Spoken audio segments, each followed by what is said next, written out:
Oke, kita mulai. Assalamualaikum warahmatullahi wabarakatuh. Selamat sore teman-teman semua. Kita masuk ke responsi kedua. Eh, Responsi kedua materi kita tuh Laravel. Jadi nanti kita coba apa CRUD Laravel sama nanti kita coba apa membuat API sekilas saja dulu. Terus apa ya ya gitulah. Jadi kita nanti bakal ngoding, bikin contoh CRUD sederhana di Laravel, terus bikin API sederhana, sama nanti kita lihat autentikasi dan otorisasi. Oke, jadi di sini yang kita bahas, kita lihat dulu apa itu framework, kemudian arsitektur MVC Laravel, dan kita lihat struktur dari Laravel itu bagaimana. Oke, jadi framework itu kerangka kerja gitu ya. Dia eh, kayak library aja. Dia udah menyediain kode-kode atau komponen-komponen yang membantu kita dalam membuat kode di pengembangan aplikasi kita. Jadi kita nggak perlu lagi bikin kodenya itu dari awal, tapi kita tinggal pakai aja gitu ya yang udah tersedia, entah itu berupa library atau lain-lain kalau si framework tuh. Jadi kita tinggal pakai, dan kita itu hanya fokus ke pengembangan aplikasinya saja. Kayak kita apa mewujudkan target target kita dalam pengembangan aplikasinya. Jadi kita nggak fokus ke kompleksitas codingannya itu bagaimana, karena kita udah pakai framework, jadi kita lebih mudah gitu. Jadi intinya framework itu kerangka kerja gitu ya, yang siap kita pakai di dalam pengembangan aplikasi kita.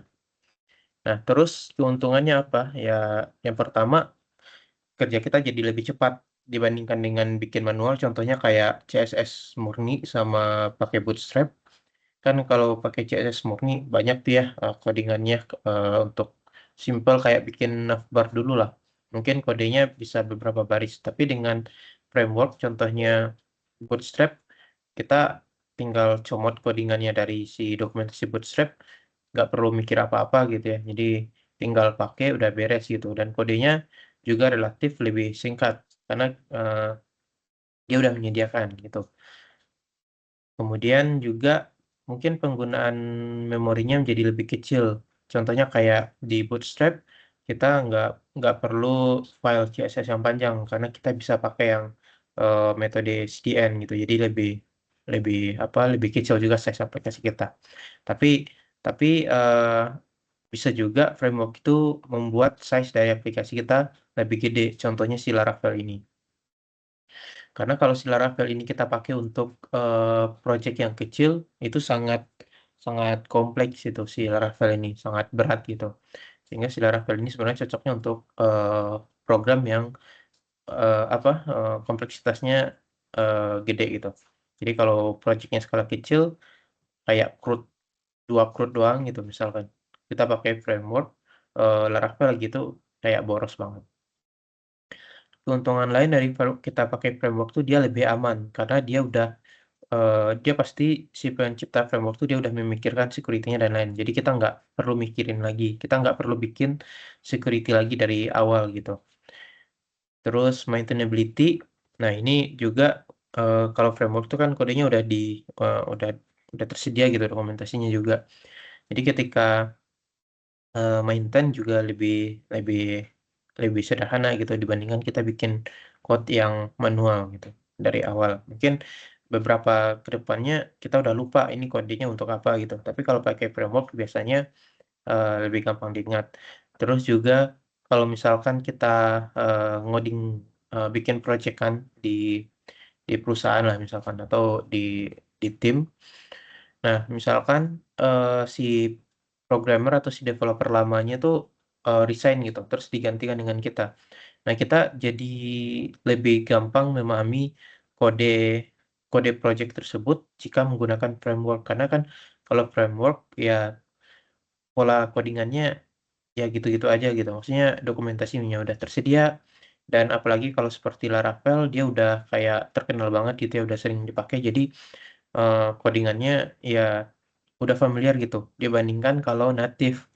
Kalau dia bikin coding-annya apa, dari awal semuanya, contohnya misalkan, yang dekat lah, Igracias gitu. Nah, itu dia nggak pakai framework, ya dia PHP native. Nah, ketika, programmer si Igracias ini berganti, programmer baru itu perlu menyesuaikan lagi gitu, ini codingannya untuk apa. Nah, apalagi kalau misalkan, codingan itu nggak clean gitu, jadi kayak acak-acakan, itu makin sulit, makin susah juga di-maintain dan diteruskan gitu. Dengan framework itu lebih minim hal tersebut. Kemudian mengurangi kode seperti yang tadi, kalau kita, bikinnya natif mungkin kodenya lebih panjang, tapi kalau framework mungkin hanya dalam beberapa baris. Kemudian lebih terstruktur juga. Nah, ini ada beberapa framework dari PHP, itu contohnya ada Laravel ya, yang terkenal. Kemudian kalau dulu juga pakai CodeIgniter, ada Symfony, Cake PHP, dan lain-lain.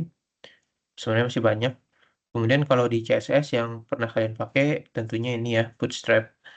Kemudian yang nggak kalah terkenal juga Tailwind, ya dan lain-lain, masih banyak. Nah, kemudian ini arsitektur MVC, asumsi saya kalian udah paham apa itu MVC, karena udah di beberapa mata kuliah juga ya kalau nggak salah, dan di mata kuliah DPL itu udah didalamin ini juga, udah dipraktikkan juga si arsitektur MVC, jadi nggak perlu didetailkan lagi. Jadi ini kayak sekilas aja ya, mereview ulang. Kalau view itu ya tampilannya, tempat si user kita berinteraksi dengan website kita. Kemudian dari si view, dia bakal ngirim request ke si controller.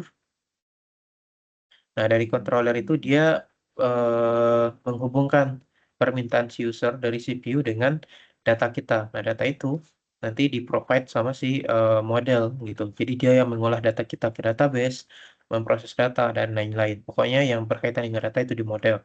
Nah, si controller ini lebih ke logika bisnisnya gitu. Logika alur alur si aplikasinya bagaimana. Oke, ini nggak perlu dijelaskan lagi karena udah paham lah ya MVC. Nah, kemudian masuk ke Laravel. Nah, kalau Laravel ini dia tentunya framework buat si PHP.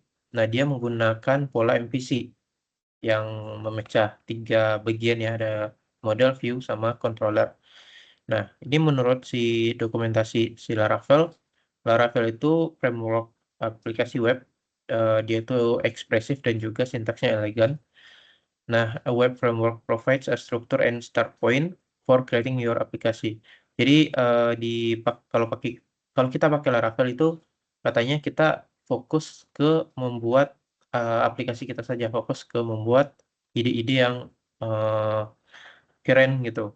Nah, bagaimana proses di belakangnya itu biarlah mereka yang mikirkan gitu. Jadi kita di sini fokusnya di penggunaannya aja gitu, fokus ke eh, penerapan dan juga membuat project kita jadi lebih keren gitu. Nah, jadi intinya sih Laravel itu ya framework dari si PHP, dah gitu aja. Dan dia tuh mengadopsi MVC. Nah, ini struktur projectnya. Kalau kalian udah bikin TP dan udah praktikum harusnya udah familiar ya. Di sini ada yang utama itu ada app. Di app itu dia ada HTTP controller, kemudian ada modelnya. Kemudian kalau view itu dia naruhnya di resource. Nah, di resource ini tuh dia tempat ibaratnya si front end-nya gitu. Dia bikin view-nya JavaScript dan CSS-nya itu ditaruh di sini. Kemudian ada root. Nah, root ini eh, apa endpoint yang bakal tempat kita mendaftarkan endpoint yang bakal diakses oleh user kita, pengguna kita. Oke, mungkin untuk eh, pemaparan materinya cuma singkat gitu aja. Terkait Laravel ini ada pertanyaan dulu sebelum kita ke praktek langsung.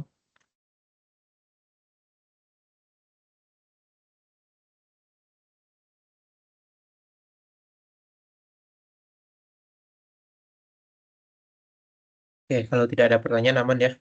Nanti sebenarnya materi yang lebih detailnya nanti bakal dibahas sama Pak Aryo di kelas.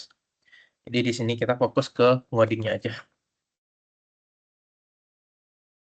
Oke, di sini untuk membuat project Laravel, kalian nggak perlu di SMPP gitu ya. Maksudnya nggak perlu projectnya itu ditaruh di htdoc. Tapi kita tetap membutuhkan SMPP kalau kita menggunakan PHP atau MySQL. Oke, di sini cara membuat projectnya kita lihat di dokumentasi Laravel. Kalau dulu kan caranya seperti ini. Mana sih tadi?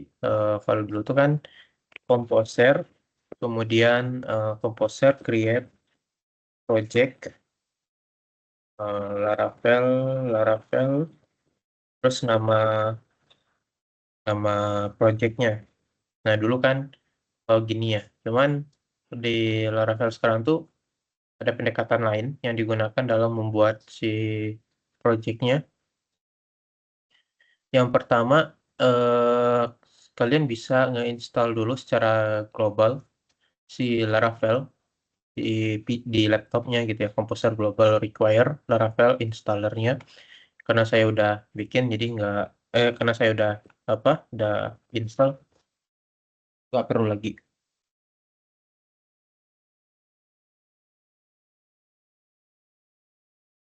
Oke, bentar.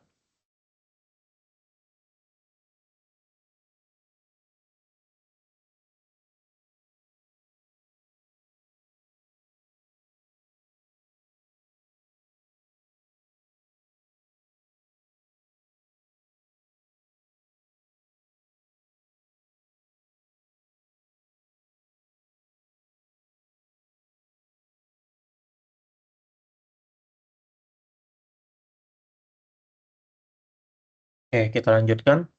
Di sini cara yang sekarang tuh saya lebih suka cara ini gitu ya, karena lebih lebih pendek sintaksnya. Nah, di sini kita cukup Laravel, kemudian nama projectnya apa? Nama projectnya misalkan di sini saya bikin responsi 2, 3,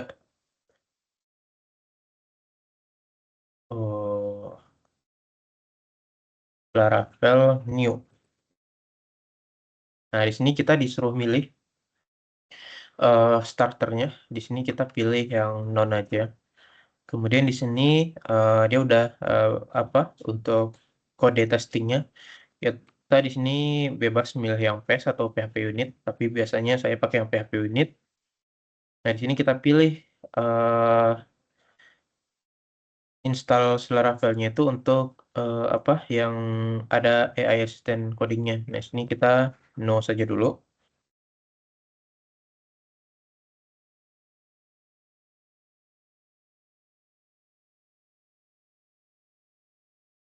Nah, kalau sudah di sini disuruh pilih lagi kita database apa yang kita gunakan. Nah, di sini kita pilih aja karena kita pakai MySQL, kita pilih MySQL. Nah, di sini default database update. Di sini kita disuruh bakal ngejalanin default database migration-nya atau enggak. Di sini kita no aja dulu. Nah, di sini untuk yang npm installnya kita yes aja dulu. Untuk npm nanti kita bahas di next week. Jadi ya sekarang kita ikutin dulu aja.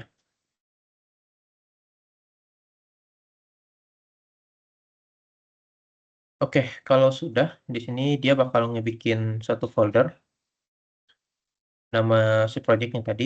Kita bisa langsung buka di VS Code.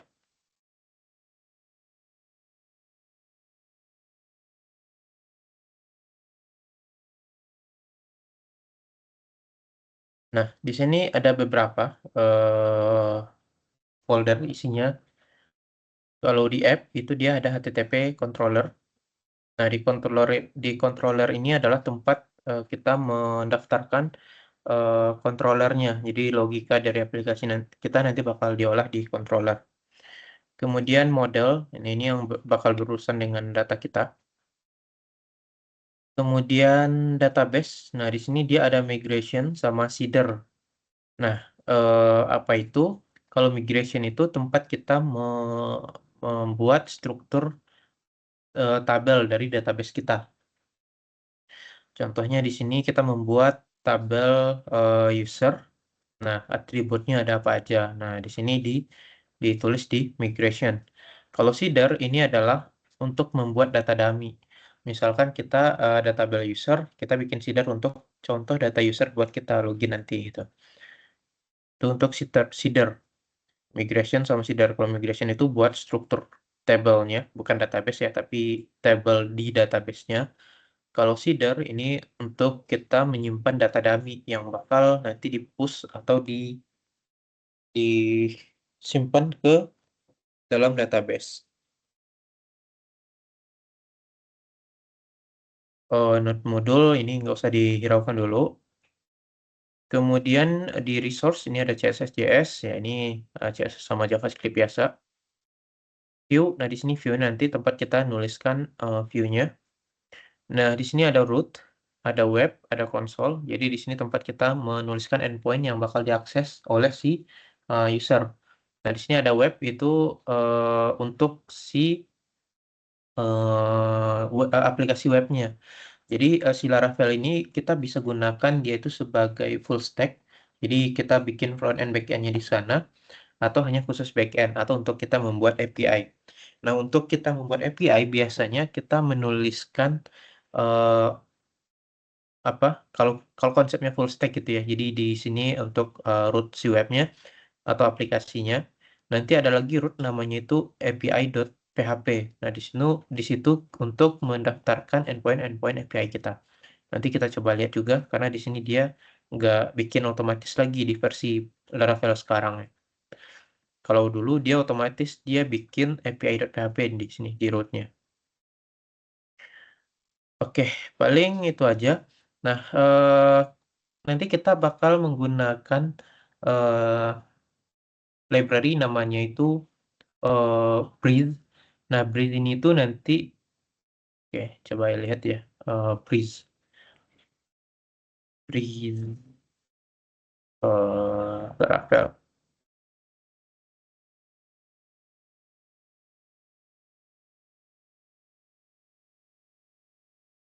Jadi intinya si Breeze ini tuh dia kayak eh ya starter kit. Jadi kayak kerangka awal untuk fitur autentikasi. Biasanya ini sering dipakai si Breeze ini. Jadi nanti dengan si Breeze ini dia bakal dengan kita menginstal si Breeze ini dia menyediakan banyak sekali fitur untuk melakukan apa namanya autentikasi gitu, autentikasi sama otorisasi. Jadi nanti dia otomatis tuh menghandle seluruh terkait out. Jadi kayak register, login yang mencangkup sessionnya juga, session handlingnya. Kemudian kayak logout, eh, password hashing, dia udah otomatis.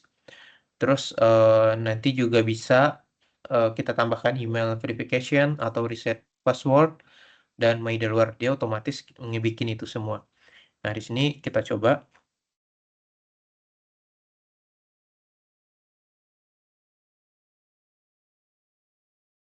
Di sini kita sebenarnya cukup menuliskan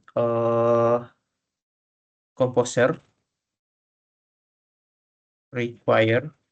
Nah, namanya itu eh breeze,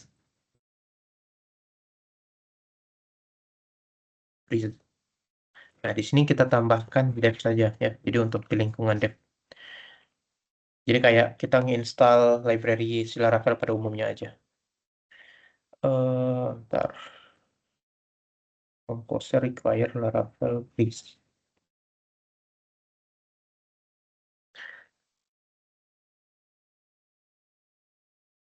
Nah, jadi si breeze ini tuh dia eh antar antar mukanya itu dia menggunakan eh apa namanya front end-nya itu dia pakai aduh lupa lagi namanya. Bentar ya. Kita cek di sini, dia tuh pakai React. Ya pakai React. Nah, dia pakai React terus Tailwind ya, dia pakai CSS-nya itu Tailwind. Jadi nggak Bootstrap, tapi untuk yang sekarang kita biarkan saja. Nah, setelah kita melakukan ini, Composer require Laravel Breeze Dev, jadi dia udah keinstall di sini. Kita sekarang lakukan PHP Artisan, kemudian di sini Breeze. Ntar kelihatan nggak? Soalnya di sini nggak bisa di zoom kalau terminalnya. Nah, jadi di sini PHP Artisan Breeze. Nah, di sini kita install ke project kita si Breeze-nya, PHP Artisan Breeze. Kalau kita enter, ntar Breeze, PHP Artisan Breeze. Oh ya, typo. Install. Nah, di sini ada pilihan, kita tinggal pilih aja dia pakai Alpine dan yang lain-lain, tapi di sini kita pakai yang default aja yang di atas. Di sini kita disuruh pilih nanti dia bakal support dark mode atau enggak. Ya, di sini bebas kalau mau atau enggak. Nah, kemudian di sini pakai PHP unit lagi aja. Nah, setelah kita melakukan ini, dia bakal ngebikinin. Oke, ini kalau udah sukses, dia bakal ngebikinin controller out. Nah, di sini banyak nih controllernya. Bisa kita lihat. Nah, di sini dia untuk ngurusin si sessionnya. Jadi kita nggak perlu lagi bikin secara awal secara manual dari awal. Untuk email verification, dia udah bikinin semuanya gitu. Bahkan untuk profile pun juga udah dibikinin dan lain-lain. Nah, eh selanjutnya setelah kita melakukan eh, PHP Artisan Breeze kita install. Nah, karena di sini dia pakai JavaScript, di sini kita npm install dulu. npm install sama run dev. Nah, untuk ini nanti bakal saya jelasin di minggu depan, tapi untuk sekarang ikutin dulu aja. Jadi setelah PHP Artisan Breeze install, kita lakukan npm install, kemudian npm run dev. Nah, dia udah jalan. Di sini kita buka terminal baru untuk menjalankan si server PHP-nya, yaitu PHP Artisan Serve. Oke, kalau kita buka,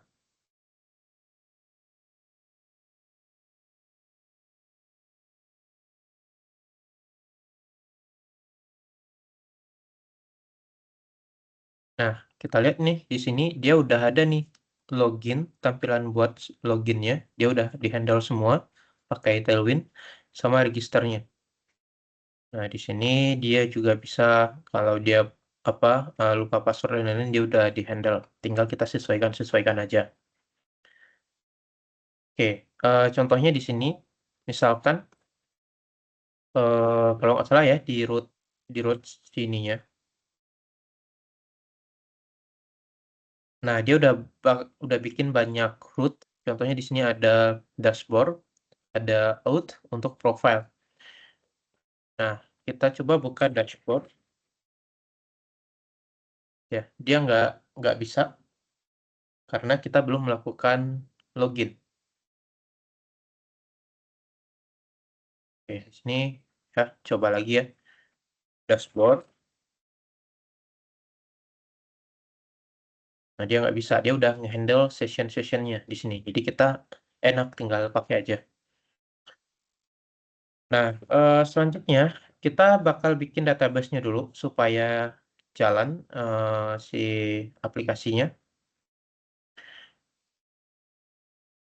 Di sini saya buka dulu PHP admin-nya. Ini close dulu.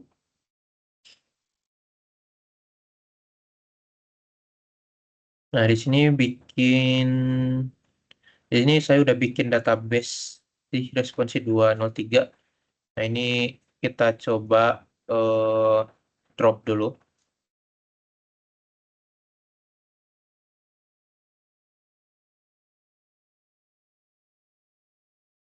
nanti tinggal bikin ulang.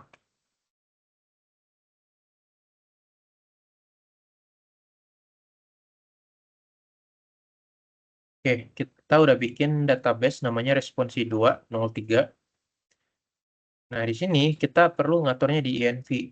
Nah, di sini kita sesuaikan, eee, connection-nya MySQL. Nah, nama database-nya responsi2_03 udah benar. Kemudian session driver-nya di database itu biarkan saja, harusnya cuman di sini doang ya perubahannya di nama database-nya. Oke, ini kalau ini kita stop dulu. Selanjutnya kita melakukan, migrasi dulu buat si table user. Karena di sini kita udah punya migration, user, jadi struktur dasar dari table user default-nya udah dibuat. Kita di sini cukup melakukan PHP artisan migrate. Nah, kalau ini udah dijalankan, dia udah nge-push tuh, dia udah ngebikin tabel baru di database kita. Nah, apa aja yang dibikin? Nah, di sini banyak ya, ini default dari si Laravel-nya, kita biarkan saja. Nah, kita bakal ngeliat di sini, di user. Dia ada ID, nama, dan lain-lain. Dia udah disimpan di sini. Nah, selanjutnya yang kita lakukan, karena di tabel, eh, karena di tabel usernya udah dibikin, selanjutnya kita bikin tabel lain. Kita coba sederhana untuk, ngolah data produk misalkan. Ya, di sini saya coba bikin PHP artisan make migration create table, product.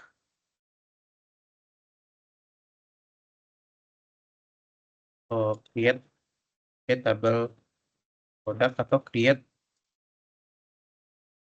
product table juga bisa.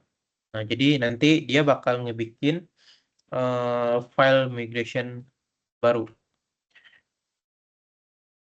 Nah, seperti ini kalau di enter. Nah, dia bakal ngebikin file migration baru di paling bawah, karena dia nanti ketika kita menjalankan PHP artisan migrate, dia bakal ngelakuin migrasi dari file yang paling atas sampai ke bawah. Jadi secara berurutan. Dan ini dia berurutan itu berdasarkan waktu dibikin.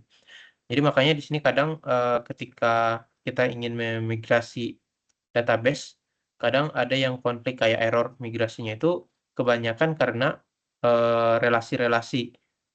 Contohnya misalkan tabel produk dia berelasi dengan tabel, pesanan. Nah, tapi dia malah bikin tabel pesanan dulu, di mana di tabel pesanan itu dia, ada foreign key si produk. Nah, itu dia bakal error duluan karena dia, dari atas ke bawah dilakukan migrasi. Ketika dia menjalankan migrasi untuk si pesanan, dia belum nemu, dia belum bikin tuh ya tabel si produk, sehingga migrasi si pemesanan itu gagal karena dia kan foreign key-nya ke tabel produk. Nah, biasanya yang kayak kayak gitu dia errornya. Nanti kalian bakal nemu sih harusnya kalau sering-sering bermain-main di Laravel, khususnya kalau ada, kalau kalian pakai relasi-relasi dan, migration. Nah, di sini dia bikin file namanya create products table. Nah, di sini kenapa saya ubah tadi namanya itu mengikuti pola pola sebelum-sebelumnya gitu ya. Create, kemudian nama tabelnya, biasanya di setiap objeknya tuh ada S-nya, kemudian baru underscore table. Nah, di sini dia otomatis bikin products, artinya nanti dia bakal ngebuat, table di database kita namanya produk. Nah, di sini kita sesuaikan aja apa aja atribut yang bakal kita gunain.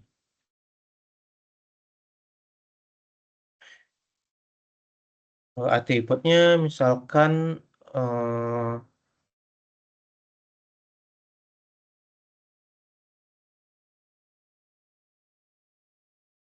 Katakanlah dia ada nama produknya, name, kemudian dia ada description, kita simpan dalam teks saja supaya nggak ada batasan si ininya, si value-nya. Kemudian description ini kita bikin dia nullable aja. Setelah itu apalagi ya, table harga kali ya, harga itu kita bikin integer aja, integer.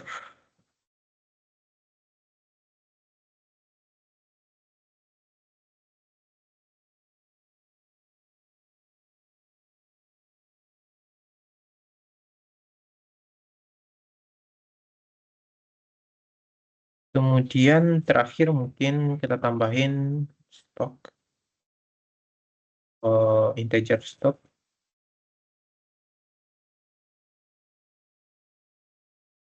Nah, di sini kita bisa ngasih default gitu.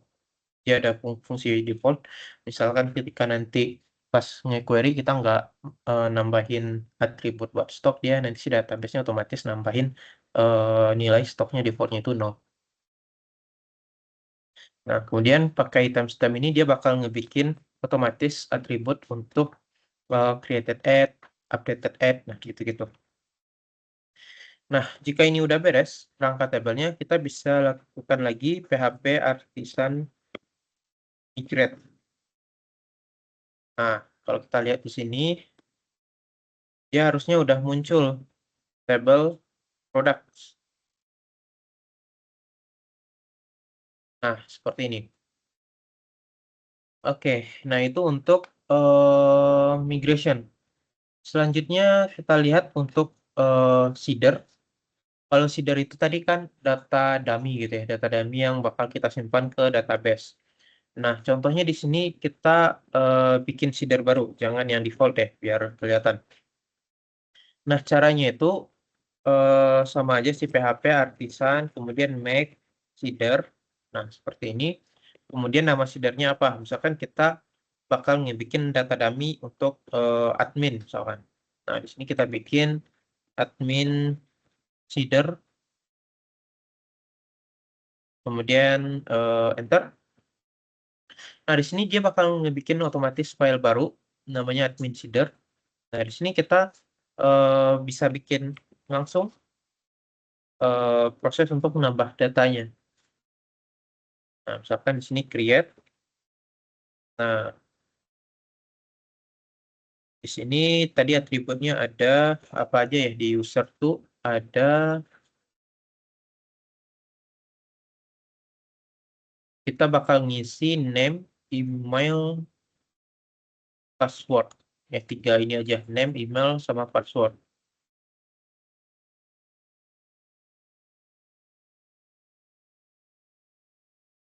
Kan di sini namanya admin 1, kemudian emailnya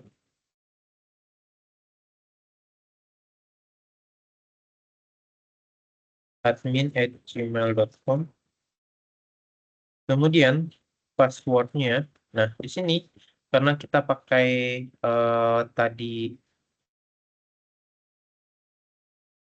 yang apa kerangka autentikasi bawaan, bukan bawaan sih yang kita install tadi, si Breeze.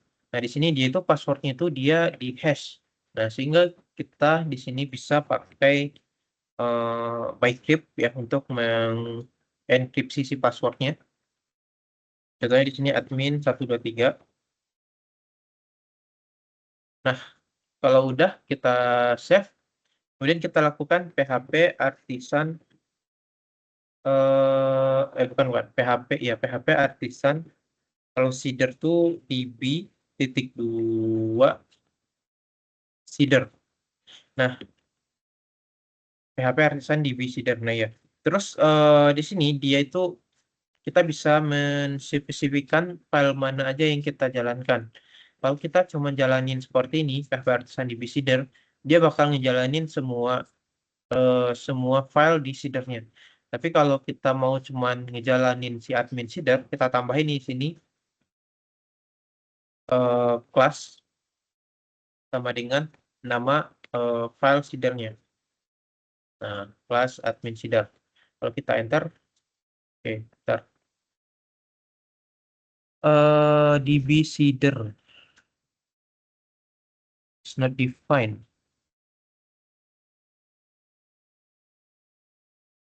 Oh, DB seed ya.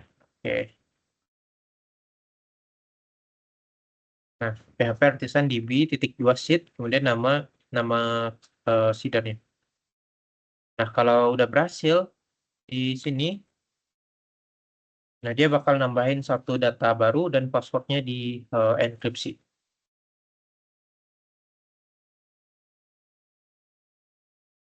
Oke, nah kita udah punya nih data user. Nah, kalau kita coba jalankan PHP Artisan search,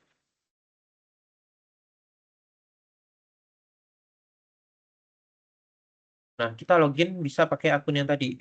Makanya di sini admin@gmail.com. Nah, di sini tadi apa ya? Admin 123. Kalau kita login, nah dia udah berhasil login. Nah, di sini kita sekarang udah bisa nih mengakses halaman dashboard. Kalau tadi kan belum bisa ya. Nah, sekarang dia udah bisa dashboard. Kemudian di sini kita juga bisa klik profile gitu ya. Nah, di sini dia udah nyediain kebutuhan-kebutuhan kita nanti untuk perautentikasian. Nah, di sini kalau kita logout, kemudian kembali lagi ke halaman dashboard tadi. Nah, di sini kalau kita enter lagi, dia nggak bisa. Nah, dia session loginnya dia udah di-handle langsung sama si Breeze tadi. Nah, dia langsung redirect untuk ke halaman login lagi. Nah, jadi kita nggak perlu bikin apa sistem autentikasi dari awal. Kita cukup tinggal pakai aja. So, jadi lebih lebih sering apa singkat juga waktunya gitu. Nah, kalau sistem autentikasinya udah beres, sekarang kita tambahkan controller baru untuk kelola data produk. Nah, di sini kita bikin PHP Artisan make model. Jadi kita bikin data baru atau model baru. Namanya tadi kan kita punya produk ya. Nama kita punya tabel produk. Nah, di sini kita bikin model si produk itu. Caranya PHP Artisan make model produk. Nah, sebenarnya begini aja udah beres gitu ya. Udah bisa. Tapi ini cuman membuat model. Nah, kalau kita otomatis ingin dia otomatis bikin migration-nya, bikin controller-nya, kita bisa tambahkan di sini MCR. MCR. Nah, kalau kita enter, dia bakal ngebikin model, ngebikin migration, dan controller-nya. Nah, kalau kita lihat di sini di modelnya, dia masih kosong. Dan di sini kita bisa lakukan sedikit eh, apa setting untuk nambahin labelnya gitu. Nah, di sini sebenarnya kita bisa copy dari sini aja sih. Nah, labelnya tadi di produk itu kan kita punya punya name, apa aja tadi ya di produk itu name, description, price sama stock. Description, price sama stock. Oke, ini untuk modelnya udah segini aja harusnya udah aman. Nah, selanjutnya dia mau ngebikin file migration.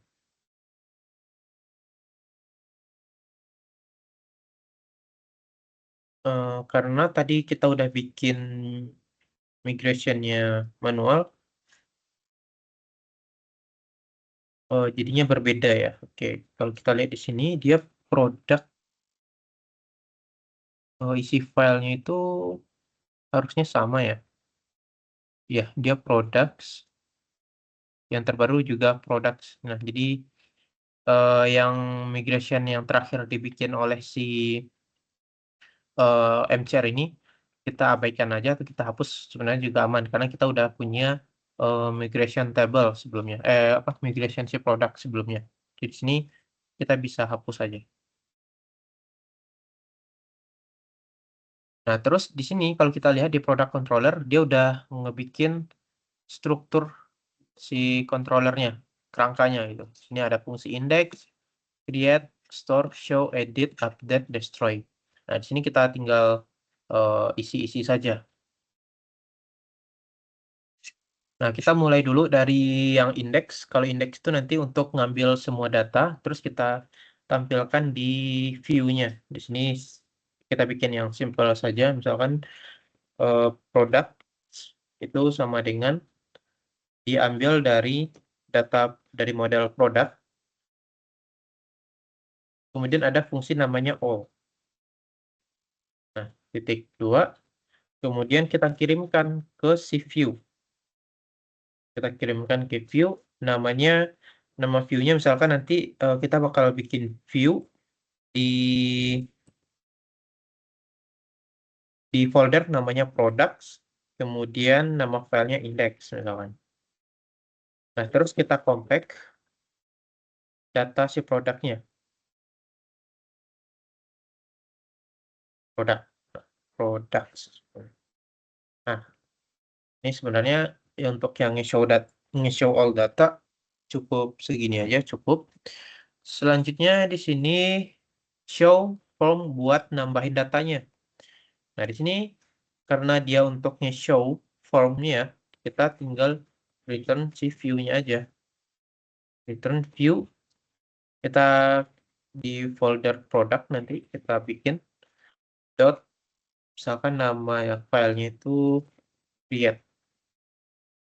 Nah, segini aja karena dia cuma nge-redirect ke from from buat nambahin data. Nah, di sini di store ini untuk ngeproses datanya. Nah, untuk ngeproses data di sini request. Nah, request itu untuk apa?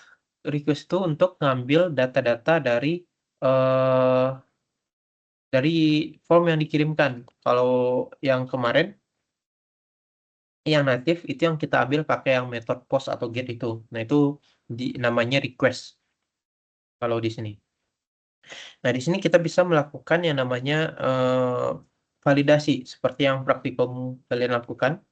Di sini data yang kita terima kita validasi dulu. Jangan jangan kita terima mentah-mentah langsung. Nah, di sini kita validasi dulu. Kita hanya menerima name itu sebagai required. Jadi jangan sampai nanti data name yang dikirimkan itu nggak ada. Atau bahkan si frontend itu atau si view-nya nggak ngirim data name. Karena kita perlu name untuk di produknya. Kemudian apalagi harga. Harganya misalkan dia itu harus bertipe eh, numerik. Jadi jangan sampai nanti harga itu dikirim berupa huruf. Terus di sini kita juga require, jadi harus wajib dikirimkan. Kemudian stok. Nah, stok ini sama, kita require saja isinya juga numerik.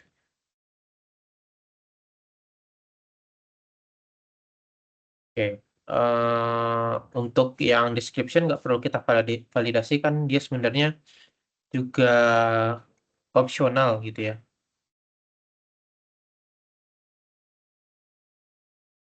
Kemudian di sini cara nyimpan datanya simple, kita panggil model si produknya, kemudian titik dua create, kemudian di sini si requestnya,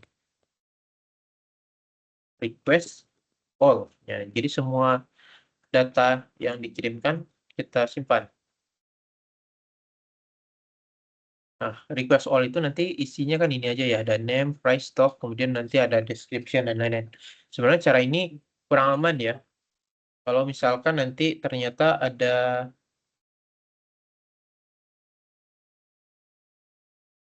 Kalau kalau misalkan nanti ada yang kayak, iseng gitu dia, nge-input data yang lain, misalkan data color dan lain-lain, sebenarnya yang tidak kita butuhkan gitu, nanti bakal menyebabkan error di apa, di proses nyimpan datanya. Tapi untuk sekarang, kita biarkan dulu aja ya, karena buat latihan aja, nanti untuk hal-hal yang seperti itu kalian explore sendiri aja.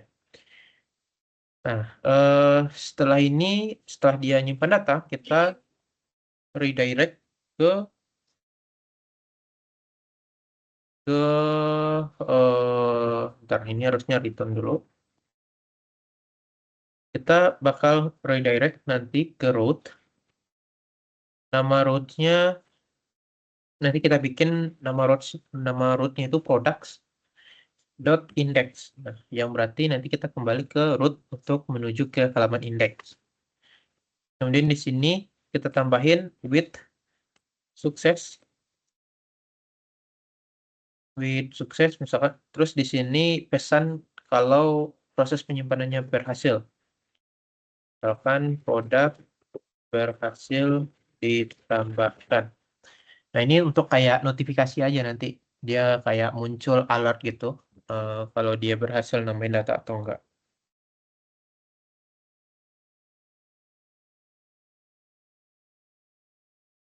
Oke, sebentar.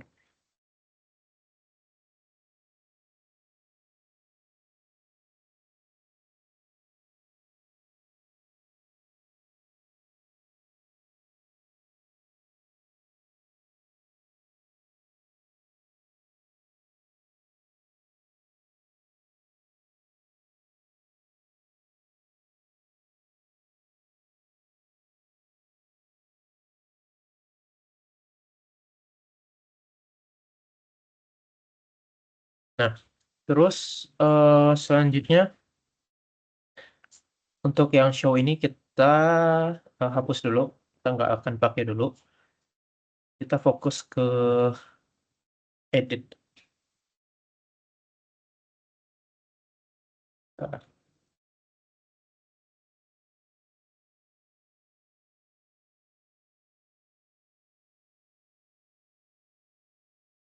Oke. Nah, untuk yang edit ini, keterangannya di sini adalah show the form for editing the specific resource. Jadi di sini sama kayak create ini aja, dia bakal nge-redirect ke view doang. Nah, tapi di sini dia bakal ngirim data juga, data si produknya. Jadi di sini eh, review, kemudian produk. Nah, di sini kita ganti si create ini dengan misalkan nanti kita bikin namanya itu edit. Kemudian di sini kita compact, kita bakal ngirim data si produknya.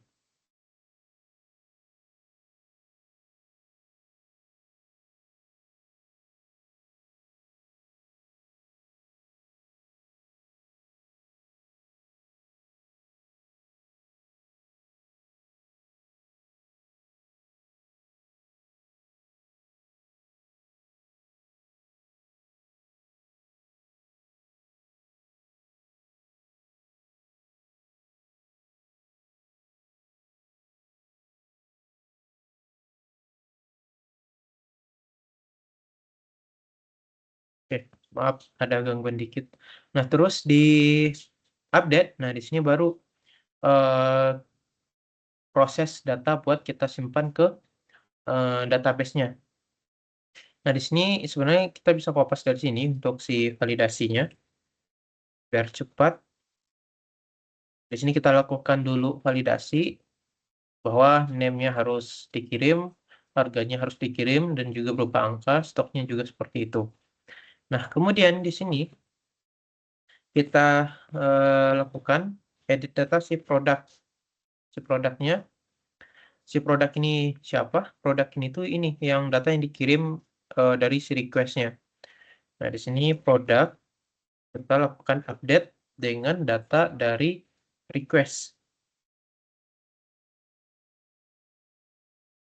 Nah, seperti ini. Nah, kemudian kita bisa copy ini, kita paste ke sini. Nah, di sini untuk kalau dia udah sukses nge-update data, dia bakal kembali ke halaman awal atau indeks dengan pesan produk berhasil diubah. Nah, kalau destroy, nah di destroy ini lebih dikit karena kita cukup melakukan delete. Nah, di sini kita copy aja biar cepat. Nah, di sini yang update ini kita ganti dengan delete. Kemudian si parameter ini kita hapus saja. Nah, jadi produk yang dikirim ini kita hapus. Nah, kemudian kita kembali ke halaman awal, produk berhasil dihapus. Nah, jadi lebih singkat kodenya seperti ini aja. Kalau natif kemarin kan kita perlu bikin query delete-nya bagaimana, bikin query untuk nge-update-nya bagaimana. Kalau sekarang dia udah di-handle oleh si model. Jadi kita cukup tinggal panggil fungsi delete, fungsi update, dan fungsi create-nya aja. Nah, untuk sampai sini, untuk controllernya udah beres sebenarnya. Nah, kemudian kita bikin view. Nah, bikin view ini agak lama, mungkin saya bakal copy dari yang udah saya bikin.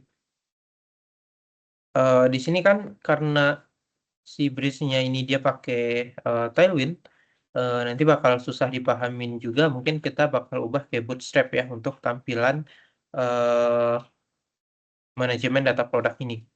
Di sini saya bikin di layout ini, saya bikin namanya itu Bootstrap bootstrap.blade.php.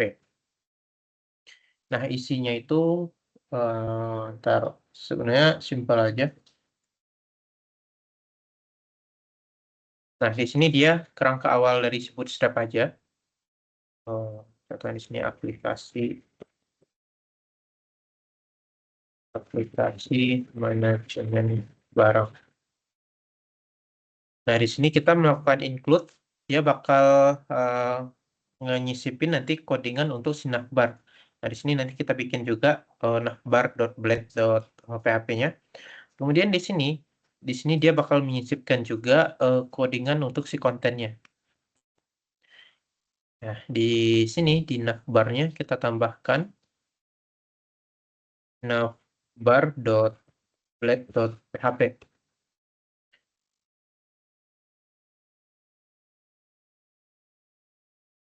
Nah, ini codingannya dari Bootstrap aja, intinya ini buat si navbar-nya aja sih.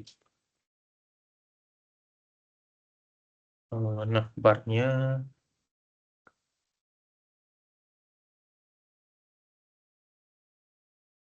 Nah, setelah itu kita udah punya tampilan utama dari aplikasinya, kemudian kita udah bikin navbar.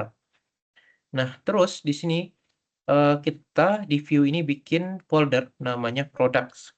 Karena tadi kita bikin di si controllernya itu kan namanya product.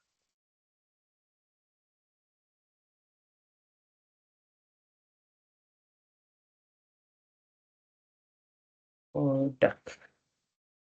Nah, di sini kita bikin index.blade.php-nya, kemudian juga tadi apa? Create ya, create.blade.php. Kemudian tadi eh, apa lagi ya? Edit ya. Di sini juga edit. Ih, mana tadi? Nah, edit.blade.php. Nah, di sini codingannya saya udah ada, biar nggak lama saja. Saya copy aja. Nah, tambah produk, dia cuma table buat nampilin datanya aja. Kemudian untuk form create-nya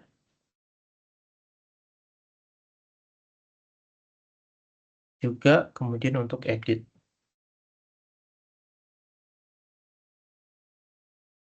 Oke, kalau kita lihat hasilnya, ntar hidupin dulu servernya. PHP artisan search.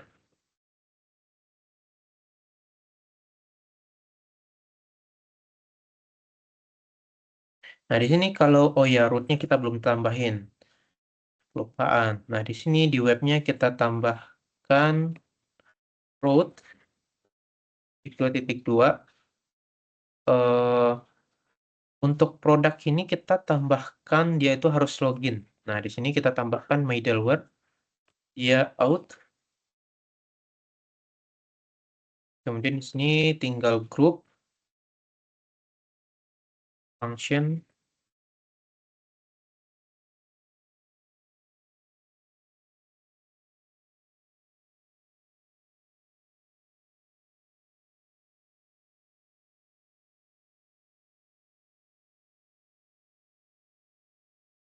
Nah, kalau kalian mungkin nggak tahu ya, kalian waktu praktikum apakah ngebikin rootnya itu masing-masing seperti ini, get, kemudian ada root yang untuk postnya dan lain-lain. Mungkin ada yang bikin satu-satu seperti ini. Nah, tapi ada juga cara yang lebih simpel, itu kita cuma bikin satu saja. Namanya tuh pakai yang resource. Nah, jadi dia pakai resource ini, dia udah otomatis bikinin routing untuk mengakses masing-masing function bawaan atau function default di controllernya. Contohnya fungsi index, fungsi create, fungsi store, show, edit, dan update itu dia udah bikin, destroy juga dia udah bikin satu-satu secara otomatis pakai yang resource ini. Jadi kita cukup bikin root resource saja. Terus namanya product. Nah, di sini diambil dari controller si produk. Product controller, kemudian plus, titik koma. Nah, middleware itu apa? Middleware itu untuk intinya buat memeriksa kita gitu ya. Apakah kita memiliki hak untuk mengakses endpoint tertentu atau enggak. Nah, seharusnya di sini kalau kita akses nih products, dia bakal ke login dulu. Nah, tapi kalau ini saya pindahin ke atas,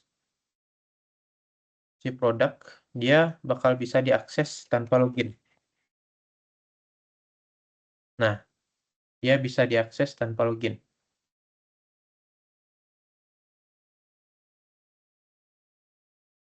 Ini kita pindahkan lagi aja ke bawah supaya dia diakses secara eh, apa? Secara aman, secara terautentikasi.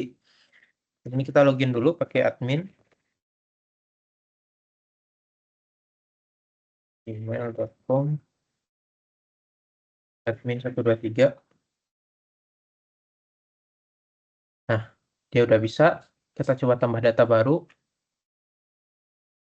Harganya 1.000. Deskripsinya bebas. Stoknya 1. Kita simpan. Nah, dia udah berhasil disimpan. Kalau edit, dia juga bisa. Stoknya 2. Update. Dan dihapus dia juga udah bisa.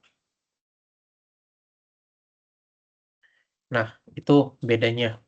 Itu bedanya kalau dia terautentikasi dan nggak terautentikasi.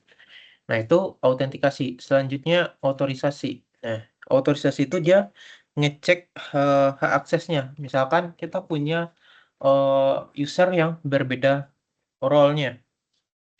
Misalkan ada admin, kemudian eh, ada user biasa.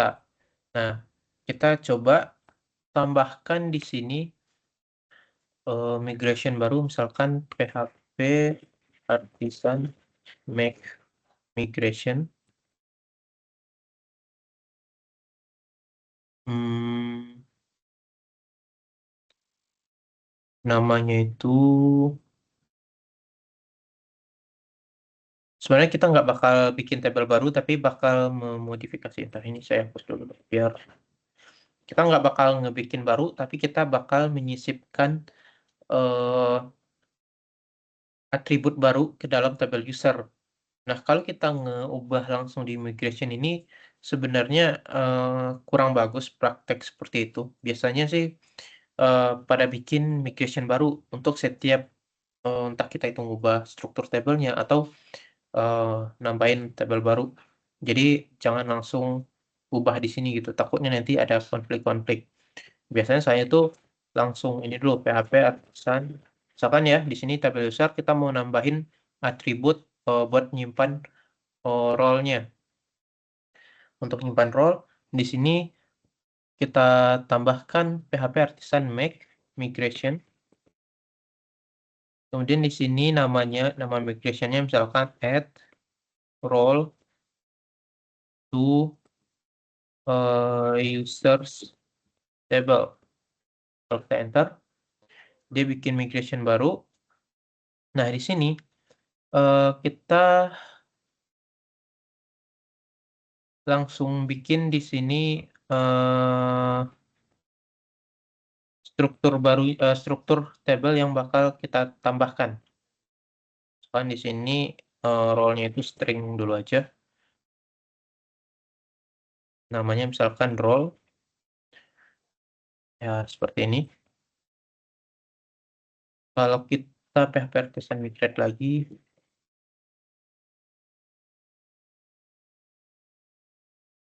nah dia udah berhasil. Kalau kita cek di PHP My Admin ya, di users, nah sekarang dia ada, ada kolom roles. Nah di sini kita tambahin dulu deh secara manual misalkan admin.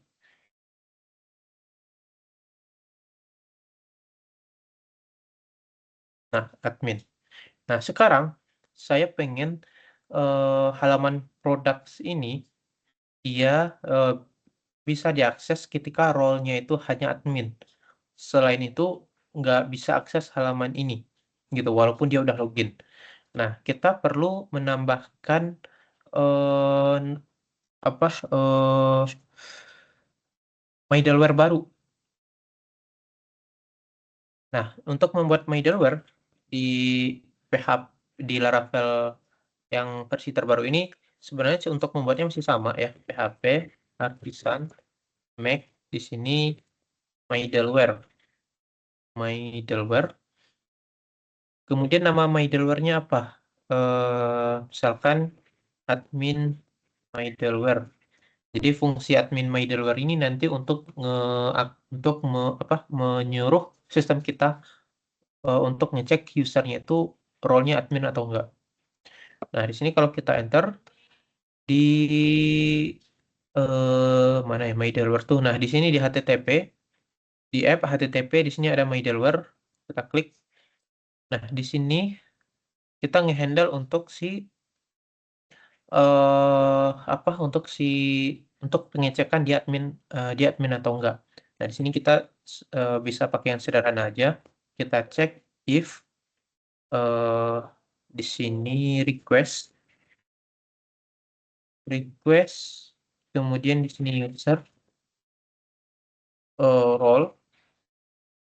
Nah, kalau role-nya itu nggak sama dengan admin, maka kita, eee, gagalkan aksinya. Misalkan di sini dia 403. 403 itu artinya unauthorized. Apa ya, ya pokoknya itulah, unauthorized. Misalkan Anda tidak memiliki akses.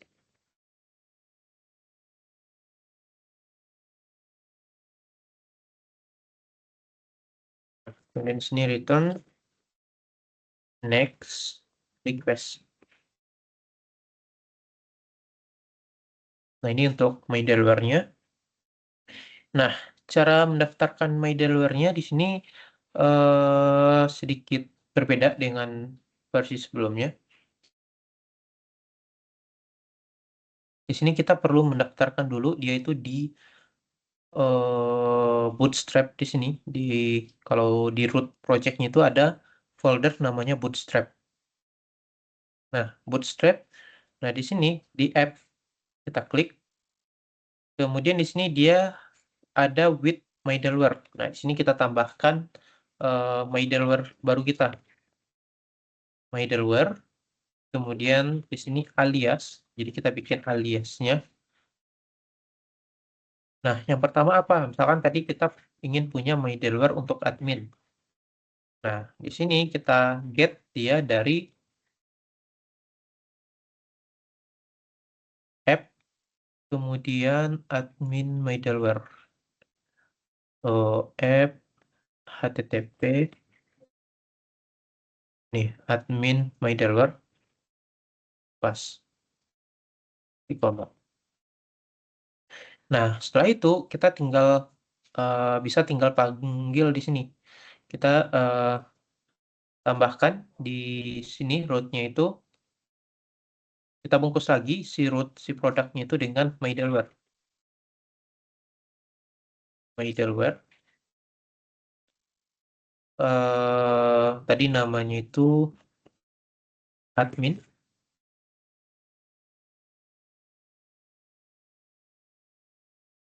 kemudian group function.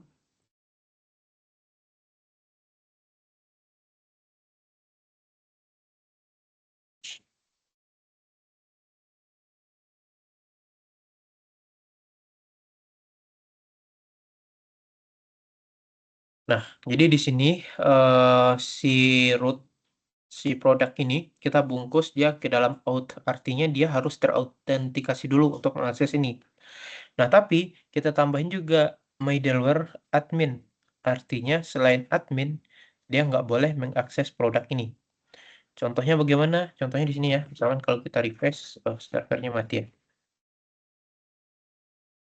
PHP Artisanser.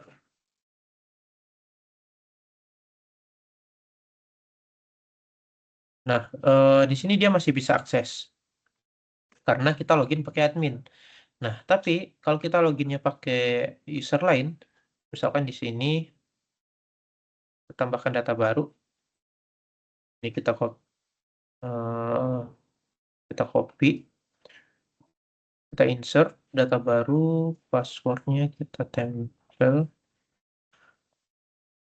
Misalkan di sini user biasa, emailnya user@gmail.com. Nah, kalau kita save, kalau kita loginnya sekarang pakai user biasa, user@gmail.com, passwordnya tadi sama ya, karena kita kopas admin 123. Kalau kita login, nah di sini dia login, dia berhasil login, dia masuk ke dashboard. Nah, tapi kalau kita ngeakses produk, nah dia nggak bisa, dia 403. Kita nggak memiliki akses ke halaman produk tersebut karena kita bukan admin. Oke, seperti itu.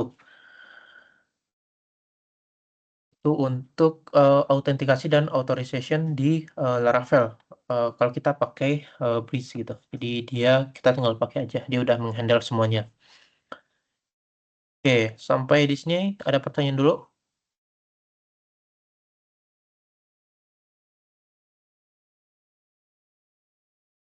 Oke, kalau tidak ada lanjut kita ke API. Di API sebenarnya cara bikin API di Laravel itu eh, simple aja ya, sama seperti yang lainnya. Di sini tuh kita bisa bikin eh, kalau kita lihat di dokumentasi Laravel,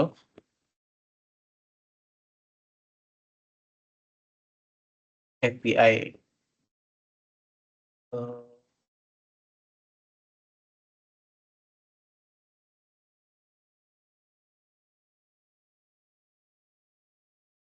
di mana ya? Lupa. API ini API resource.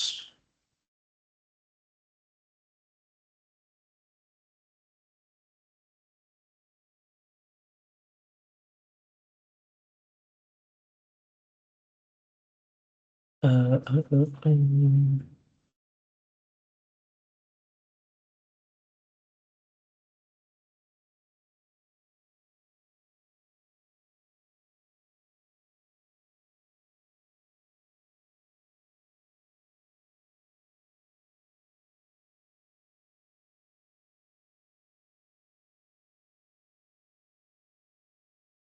Oke, kita biarkan aja.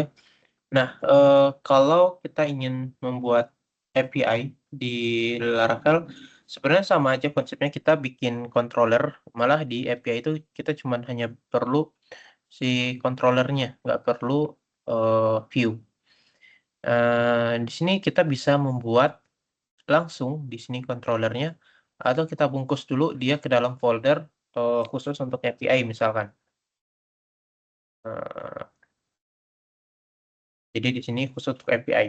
Nah, di sini kita bikin eh, controller baru, misalkan product API,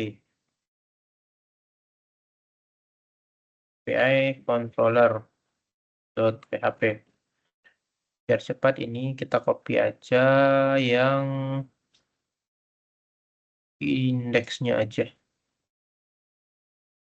Nah, yang indeksnya, ntar.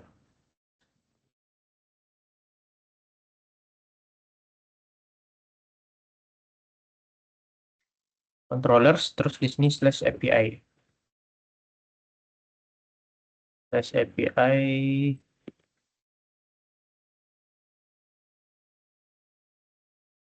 kemudian di sini product API controller.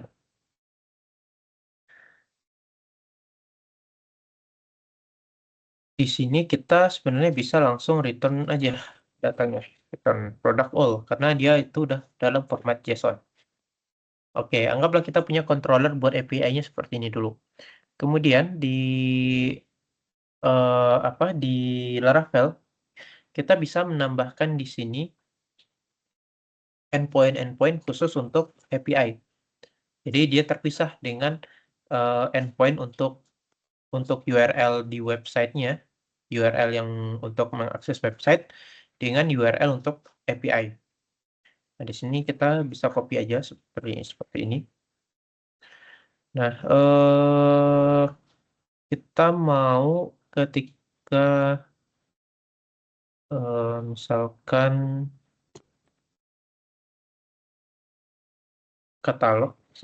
katalog, dia bakal eh, kita yang ini aja deh.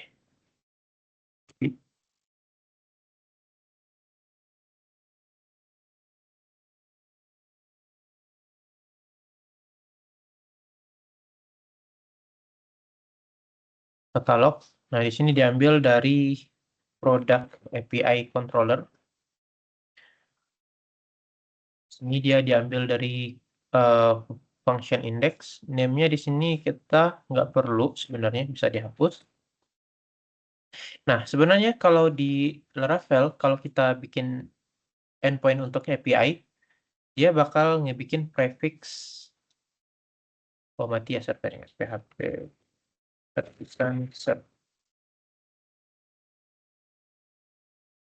Nah, dia bakal bakal ngebikin prefix API seperti ini, terus slash baru eh, nama root yang kita bikin. Misalkan di sini katalog.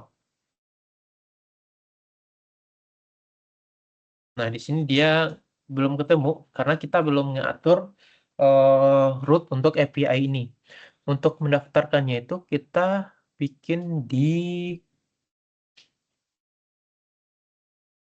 di sini di Bootstrap di app.php.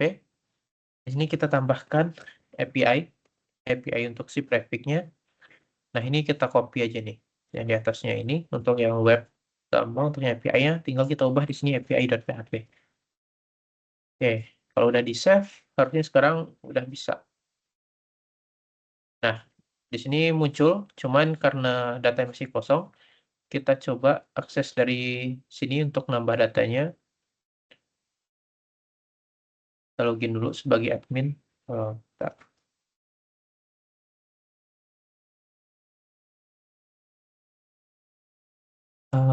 Malah error.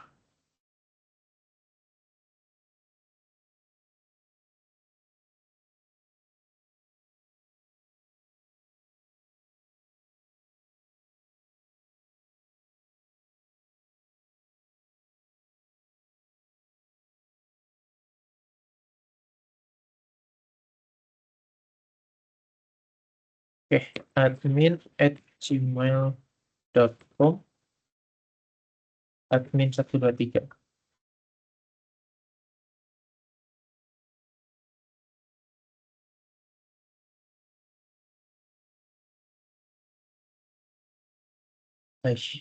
Dashboard.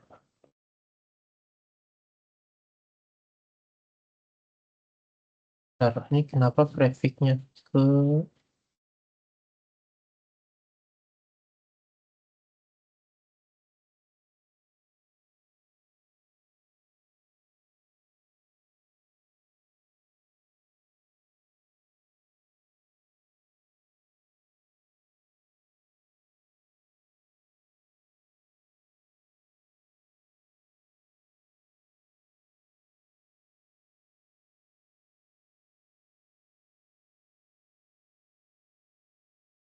bentar.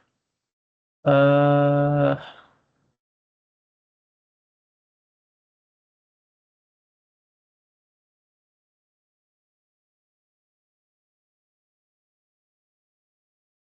Bootstrap di app-nya, ntar ini dimatikan dulu. Kenapa dia ngaruh ke sana? Login. Bayar admin@gmail.com. Admin123. Oke, dia berhasil. Tapi di resource view login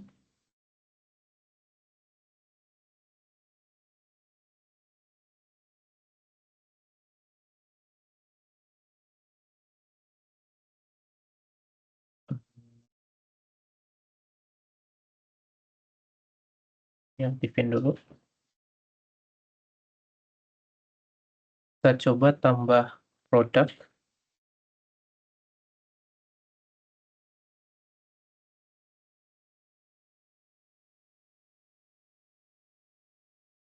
Nah, kalau kita get lagi ini API-nya, dia datanya udah nyimpan, udah muncul dalam berupa objek juga. Nah, kita di sini bisa ngatur di controllernya aja sekarang kalau bermain di API-nya. Kayak misalkan kalau kita mau ngubah return-nya itu berupa format format API yang lebih manusiawi gitu untuk si front end. Misalkan return response dia berupa JSON.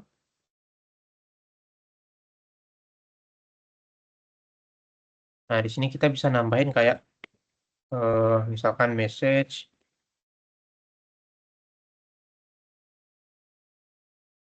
berhasil get data produk.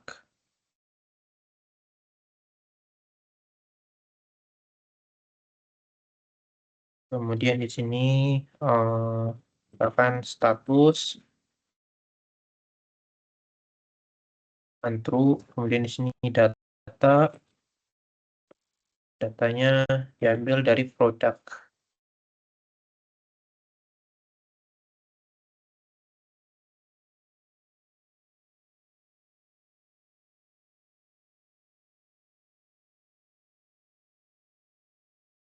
Nah, kalau kita refresh, ini formatnya nggak kelihatan. Kita pakai Postman biar jelas.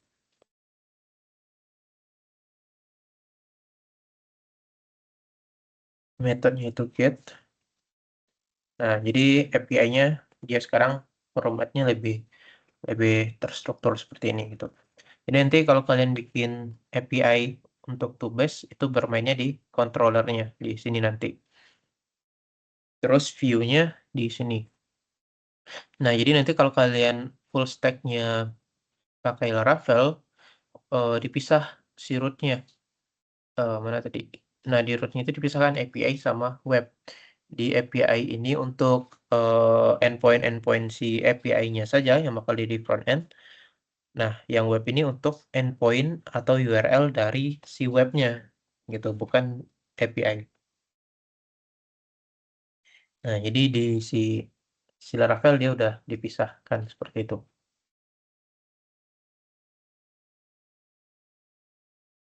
Oke, mungkin sampai di sini ada pertanyaan dulu.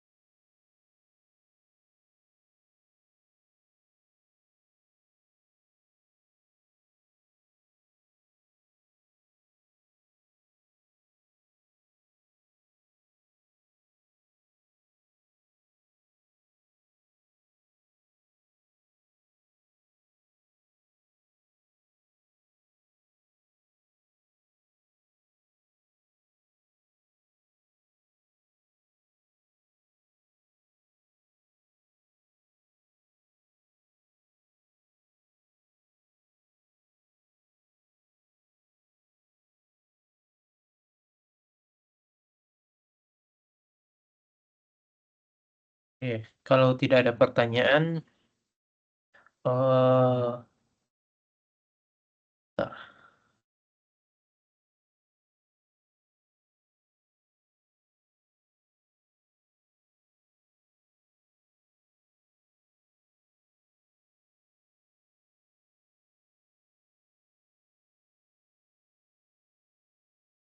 ya kalau tidak ada pertanyaan berarti ya udah aman gitu ya. Jadi nanti di Tubes harusnya pas respons di Tubes nanti saya nggak nemuin kasus-kasus yang aneh-aneh nanti ya.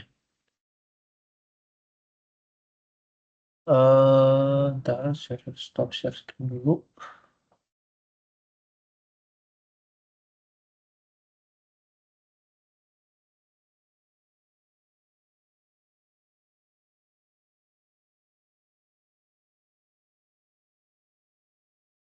Oke, kalau tidak ada pertanyaan, berarti minggu depan kita masih di hari yang sama, di jam yang sama. Materinya terkait, kita udah masuk ke Node.js, praktik Node.js. Nah, nanti di Node.js itu kita lebih fokus ke pembuatan API-nya saja. Karena kalau kita bikin front end-nya juga di Node.js, sepertinya bakal bakal kebanyakan nanti. Jadi kita fokusnya nanti di Node.js-nya itu, kita fokusin ke pembuatan back end-nya atau API-nya. Nanti di minggu depannya lagi kita integrasikan dengan Laravel. Jadi si backend-nya jadi si Node.js-nya itu untuk membuat API-nya. Nanti API dari Node.js bakal dipanggil di Laravel. Seolah-olah si Laravel-nya itu sebagai front end-nya menggunakan Bootstrap gitu. Oke, kalau tidak ada pertanyaan, eh, untuk kehadiran nanti dicatat otomatis oleh si Teams-nya. Eh, Apalagi ya? Dokumentasi nggak perlu karena ada recordnya. Oke, jadi kalau nggak ada pertanyaan lagi, udah